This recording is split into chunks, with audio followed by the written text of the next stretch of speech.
Oh, Yeah, but you had 300 or 400 acres of pole beans. You usually hired ran, Spanish people then, didn't you? we're the ones that brought them in. Yeah. Three of us brought the Spanish basically. We had a meeting. It was Kennedy, Kirk, and myself. Now, Kirk had hops. Kennedy had asparagus and berries. And I had berries and lots of bush or pole beans in those days. So what we did, we had a meeting and figured out about what we could do. We had a young fellow that would go back into Texas, and through him, he developed a group of people and brought them up here. So that part of those, so the people had 4 months of work. They could use the 3 ranches. We all had the old hop yard cabins, and we usually had around 240, 250 people. And then we had local people too in the pole beans, but not I had any in hops. The only man that had the people in the hops was Kirk, and that was to run pickers and work the fields.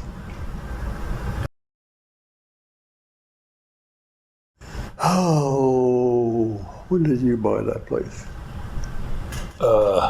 61. 60, I guess. 60, yeah. We bought it in 60.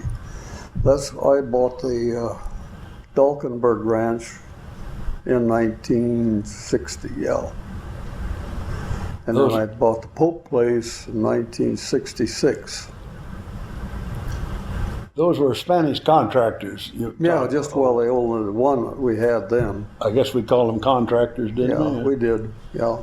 But they furnished the people and they helped the people. They supported the people or transported them up and all that. Set them up. We had a deal where so much was given to them to bring them up here. Mm-hmm. They come from California then? None from California. Brownsville, Texas. Brownsville mostly. Yeah, that was a few did come in from Arizona. Yeah. But mostly it was right out of Brownsville and that whole area where they came in from. The good family that I had, real nice people, came from El Paso. Yeah, well, that's not very far. And they had 4 boys that worked for me there for years, did all the irrigating, everything. They were real good, really good workers. They were all U.S. citizens. We had no imports whatsoever. The only one time I ever had one was when we were picking pole beans. Now the INS used to come by and check. And when they were driving along and they saw this guy and they took off after him. I said, what in the heck are they doing? Well, one of the girls standing there, she says, I think he's a little wet, meaning a wetback. So they came back and I asked the officer, I said, how did you know that guy was not legal? So I look at their shoes. The shoes are made differently than ours, from Mexico. So he spotted him, took out and got him. But as far as I know, he was the only one that ever came into the cruise. But after that, there were a few more came in, like at Mytoma Ranch, which was Kirk's. And a few did, I understand, down at Greenville now. In those years, it was Horst Company. Well, didn't a lot of the people have green cards, Ovid? A few, not many. Yeah. Seemed like a few of my people, or contractors and stuff, they said that a lot of the people had, some of the people had green cards. But we didn't have any problem with any of them. No.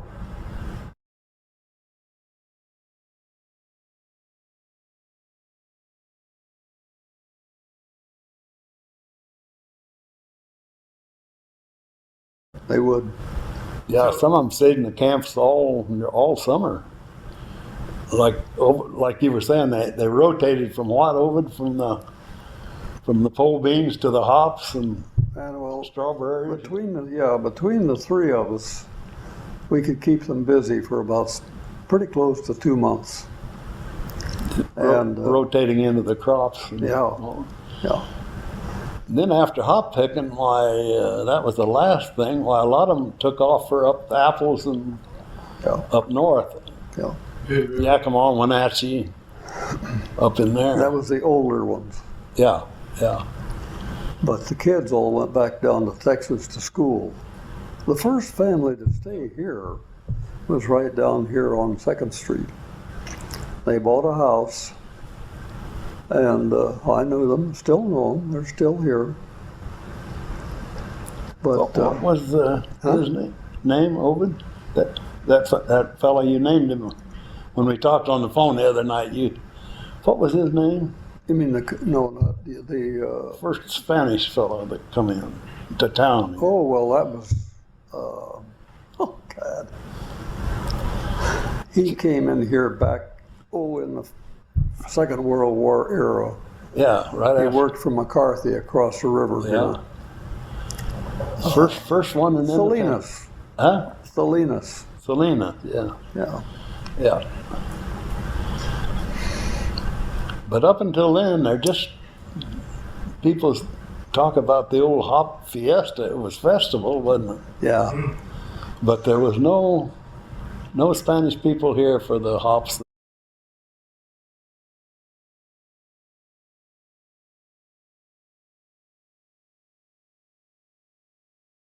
There were a lot of Japanese, yeah.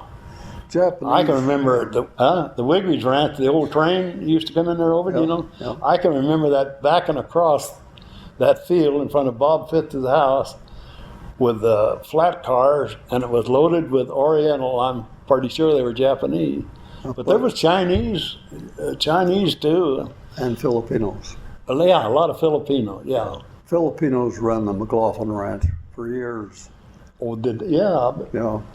Back in the 1930s. The big McLaughlin Ranch out here. Yeah. The other McLaughlin, that was just, he only had 50 acres, wasn't he? Yeah, he had 50. Alley. Yeah.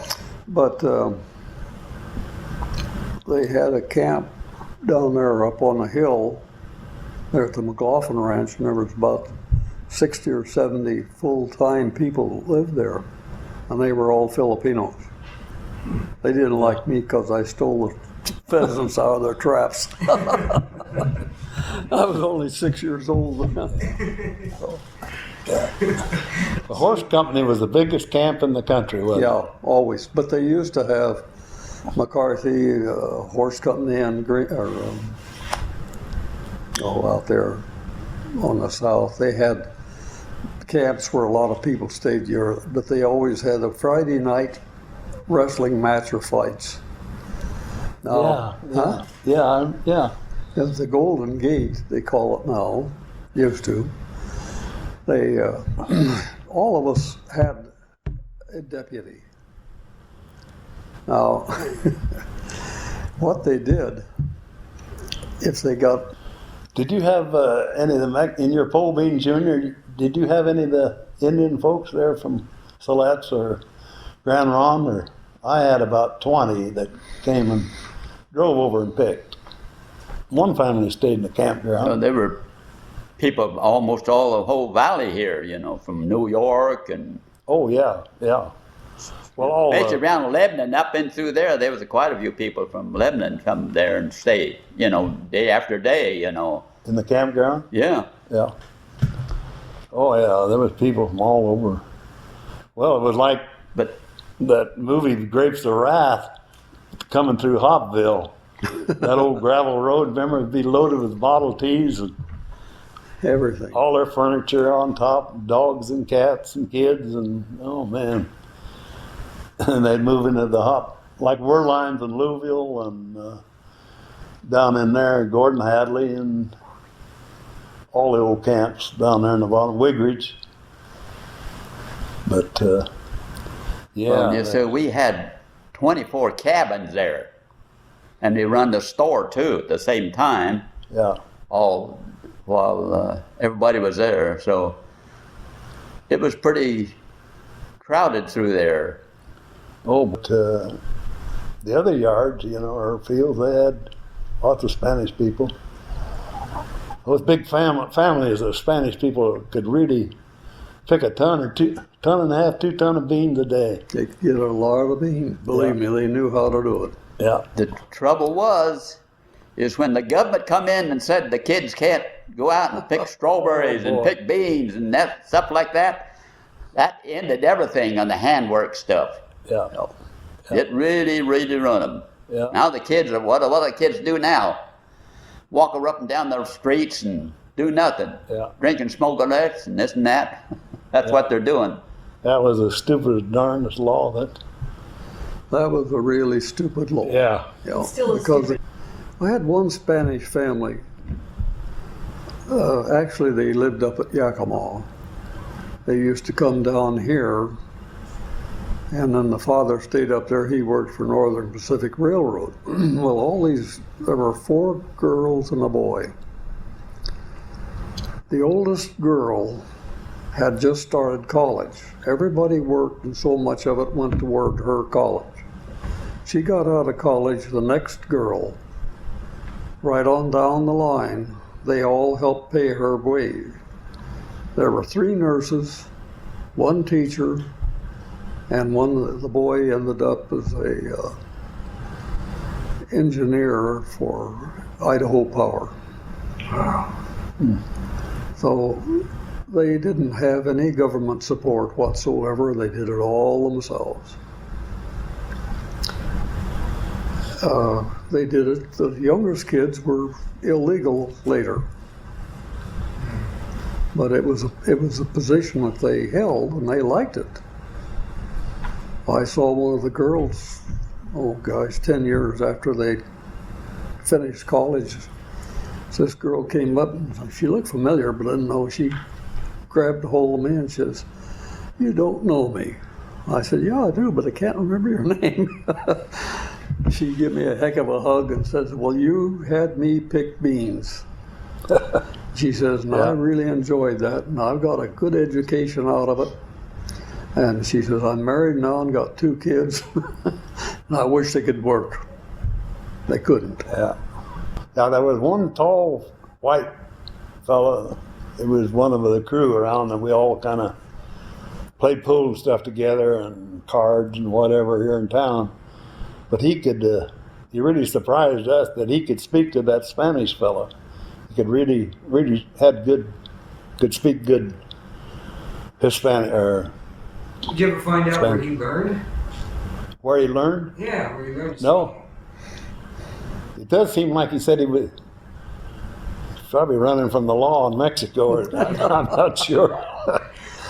But He lived in Mexico for a while. I think so. Yeah. What was the time frame, the year you said? Do you remember? It was what? The time frame, the year that the Hispanic man came to town? I think it was right after the war. Yeah, well, some of the incoming group there at that time was like Salinas and a couple of the others that worked full-time on one of the ranches in here. Yeah. And they were the first ones to get here. Like 1948. I'd say the war, it might have been. Well, You don't know what war it was. the Salinas family and that, they came in here during the war. Was it? Yeah. Oh. I didn't remember exactly. I know it was right in the late 40s or Yeah, well, during the war, I guess. there was others came in a little later. Yeah. Oliveros, they worked for us out there for years, and they live up here. Yeah. Young lady down here, the beauty parlor, she's one of the Oliveros girls. It would have really been hard to harvest all those berries and Oh, yeah. beans and stuff without the wouldn't have Spanish been able people to in do it. here. We just couldn't have done it. Wasn't that many local people to pick them. No, I had never had 400 and some acres of beans, that's for darn sure. Yeah. If you had, But if you had very many very big acreage, you had to have a contractor yeah, and I had two of them. fill up your camps. A lot of guys. I rented houses, not in town, but out the country. Every old house I could find, I rented and put families in them, Yeah. and that really helped. Were there other cultures that were here at that time during the hop era? Chinese people or any blacks or anything like that you know of? That was McLaughlin Ranch. What about Russians? No, Not too many Russians. very few. Buena Vista, we had some families up there at Buena Vista, the Drazovs. Russian family, but wasn't too many. Yeah, they lived here. We had a few over here in Old Town Yeah. in that. Matoma Ranch down below Horse Company by the river, they had a big a lot of Japanese people down there. Yeah. I can't remember. Jay, Wigby's Ranch, they had Chinese and Filipino and they had everything. Out everything. There. Yeah. Came on the train.